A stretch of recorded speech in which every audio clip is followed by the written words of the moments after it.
Good evening, folks. Triple Crown here, coming to you from Vancouver, British Columbia.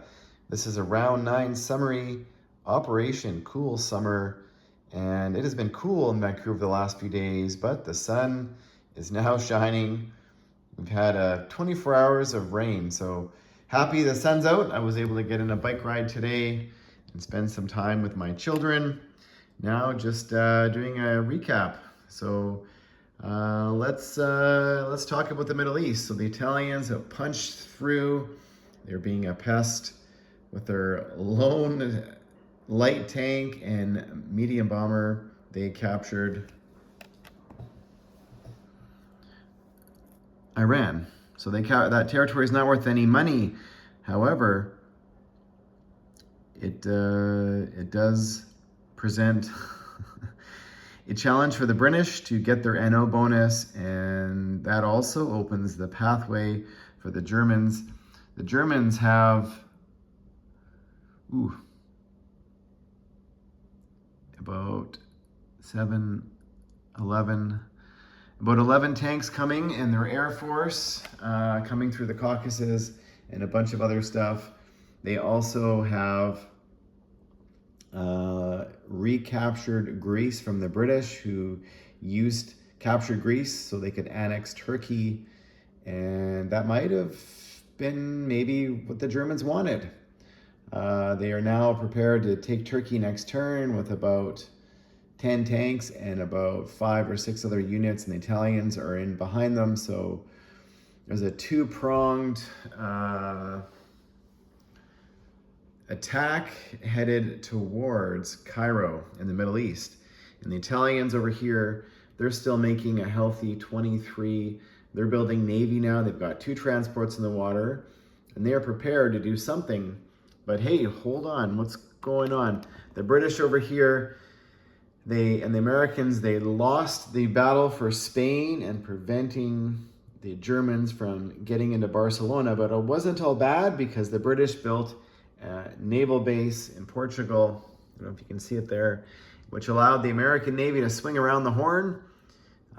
They still controlled Gibraltar and wipe out the Italian Navy. They did not sustain a single casualty, and they dropped off some units in North Africa. So Operation Torch is underway. So the Italians are going to have their hands full in dealing with the American Navy and also the British and Portuguese Navy that's sitting here, protected by a airbase and a radar tower sitting in Cairo. So, does this open the door? Do the Italians have to now stop building Navy and maybe start building ground units to protect Turin and Rome? We'll see. At least the Americans coming in have prevented the Italians from having naval superiority and threatening the British, who are now sort of in a standstill. They don't want to spend too much on Navy because the Germans are coming here. They've got to produce ground units at their military bases here in Iraq. So they definitely have to, what's the best way to describe it? Be careful. They have to prevent the Germans from, basically having that more ground units to defend Cairo and slow the Germans down. But they also want to watch the back door. If the Italians decide to come and retake Tobruk or take Alexandria and come in the back door, the Germans can also jump on Italian transports and come across as well. So good thing the Americans have come in to help. The British continue to build, 4 or 5 units every turn in London.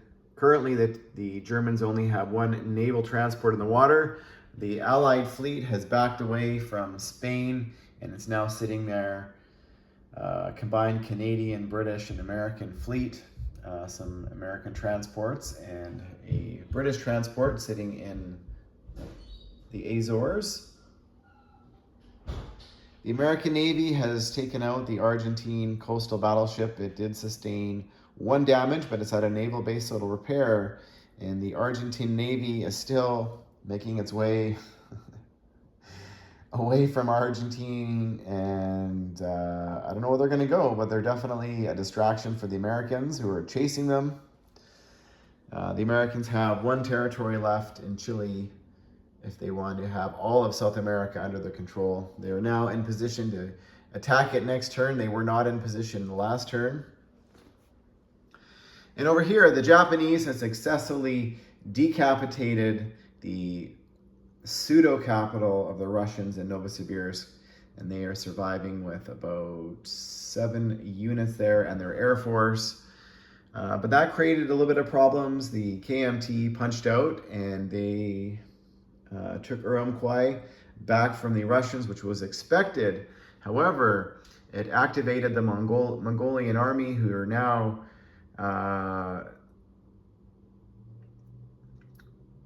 spread out everywhere. They took, actually, you should put a roundel on this.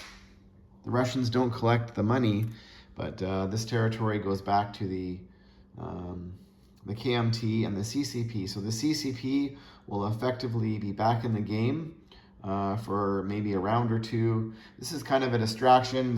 You can see a couple cavalry there blitz through into the unoccupied KMT territory to liberate it. The KMT has 4 to spend next turn, and the CCP has 3 from previously in the game. So the Japanese are starting to build some infantry.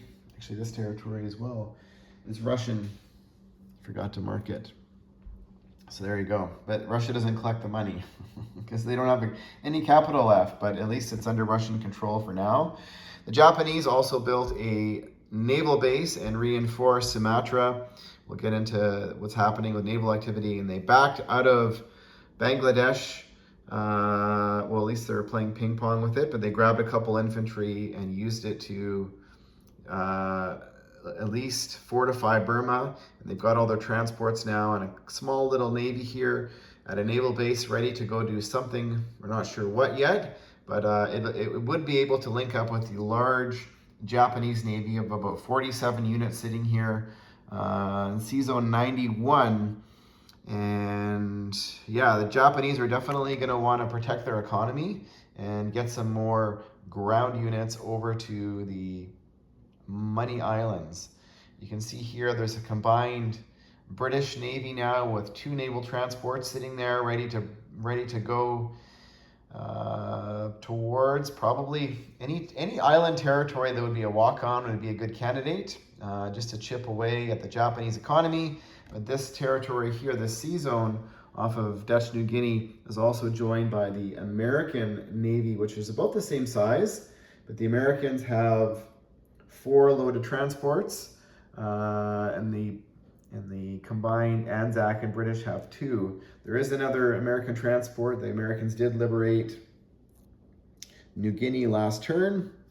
So actually this oil derrick is in Dutch New Guinea. So that is an NO bonus for the Anzac, so that'll be good for them.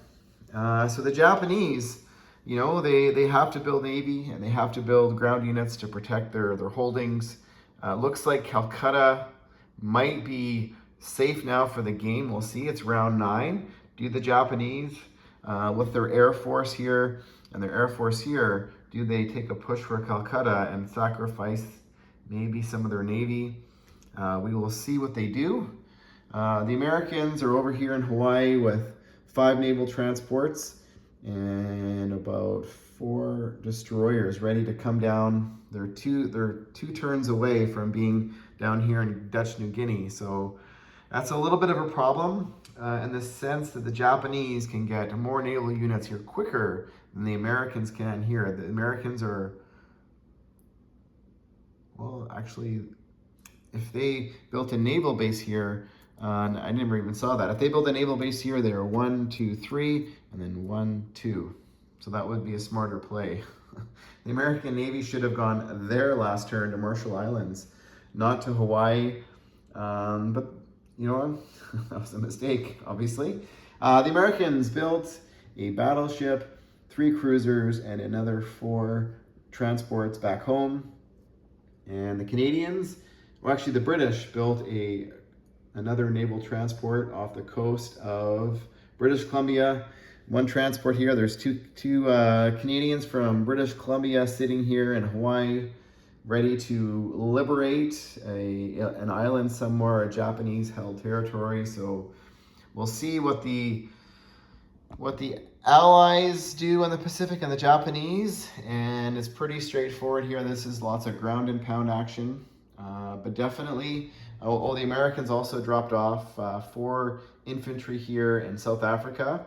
So what do? Do they go up here and help save Cairo? Maybe, you know, go into the Middle East and help the British out there? Or do they start heading towards maybe the back door into the South Pacific? So we'll see. We'll see what the Americans do, and stay tuned for round 10.